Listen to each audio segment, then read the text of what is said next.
One of the things that the people who are doing this don't think about is there are real victims out there that are impacted by crime every single day in this city. And we use these cameras. These cameras are a tool of ours to bring them justice. And so whenever we lose one, or in this case, four, it's going to impact our ability to find the perpetrators and provide justice for the victims of the crimes. Is there a way to make these things vandalism or theft proof?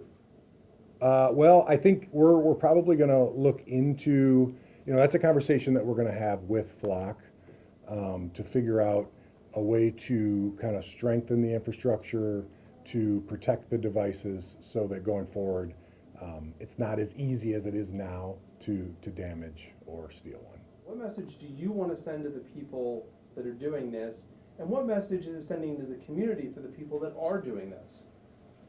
Well, I would say this to the people that are doing this. You're allowed to disagree with this technology. You're allowed to have strong opinions and to voice those opinions about this technology or any technology. What you're not allowed to do is commit a crime or damage property. And like I stated earlier, they're ultimately hurting the victims of these crimes, impacting our ability to solve these crimes. We're going to put the cameras back up, which is going to cost some taxpayer money to put the cameras back up. So the message that they're trying to deliver by damaging these cameras is ultimately not going to be an effective message. I'd also like to remind the people who damaged these cameras that here in Toledo, we are so grateful to do a really great job using this technology to solve crimes. For example, this year, 2026, we have an 88% homicide clearance rate. The national average is 61%. If you go back the last several years, we've been consistently above 80% for homicide clearance rates. I'm not saying that it's entirely because of Flock. It has a lot to do with the hard work of our detectives. But that technology, and our detectives will admit this to you, has gone a very long way in helping them solve those crimes and have that high of a homicide clearance rate.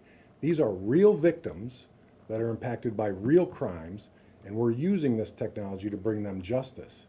So to the individuals that are doing this, this is not the way to make your point. You have a First Amendment right to voice your concerns, voice your opinions, and ultimately the elected officials in this town will decide what the fate of Flock is, but this is not the way to do it. And to the community, I would simply ask, if you don't fully understand what Flock is, there's a lot of misinformation about Flock. Take a little time to kind of educate yourself about what this technology is and what it can do, and more importantly, what it cannot do.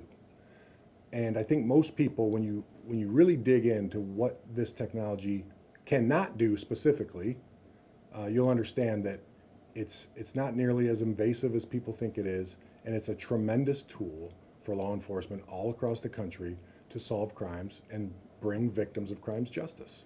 So there's hundreds of thousands of cameras in Toledo, including cell phones. Why do you think these cameras are targeted? I think that Flock has become, for whatever reason, very politicized. And license plate readers in Toledo, Ohio are nothing new. We've had some form of license plate readers for nearly 30 years in this city. This has become the hot topic.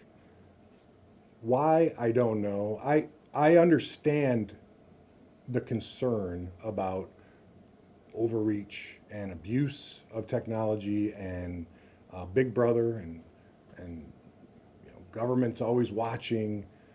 But the fact of the reality is, we all carry cell phones. Everywhere you go, they say on average you have 2 cameras on you everywhere you go in public. And I'd like to remind you also that these Flock cameras are on public roadways. These are public roadways, and they're not looking into private areas or into people's yards or anything like that.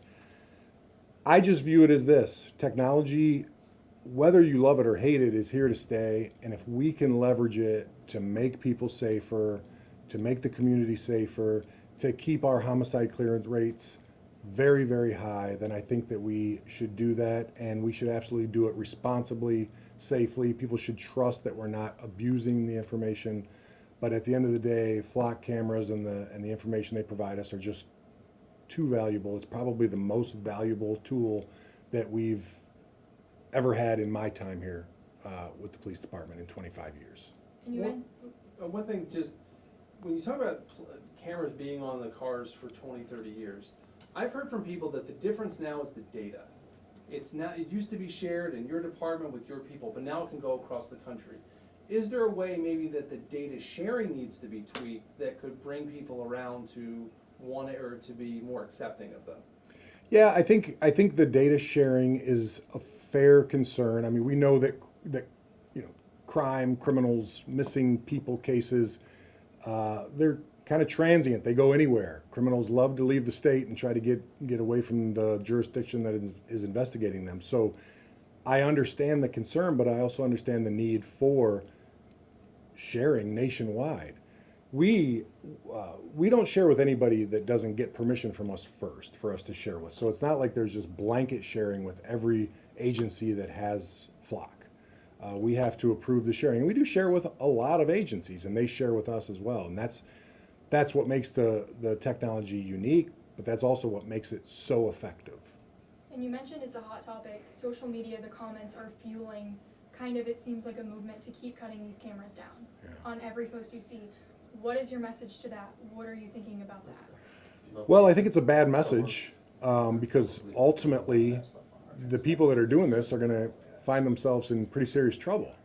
And, I understand the need to make a statement or feel like you're doing the right thing, but I'll go back to my earlier statement. Just because you disagree with something does not mean you get to damage it or you get to steal it. And I would just remind people that there are serious consequences for this, so they should think very carefully about trying to go out and make this statement. There are other avenues in our society, in a democracy, to voice your concerns, to make your voice heard. Damaging property that does not belong to you is not the answer. I'm not saying this to be funny, but wouldn't the flock camera show you who's damaging it? Well, we're looking into retrieving some information from the damaged cameras, and ultimately, to investigate these crimes, we will use flock technology.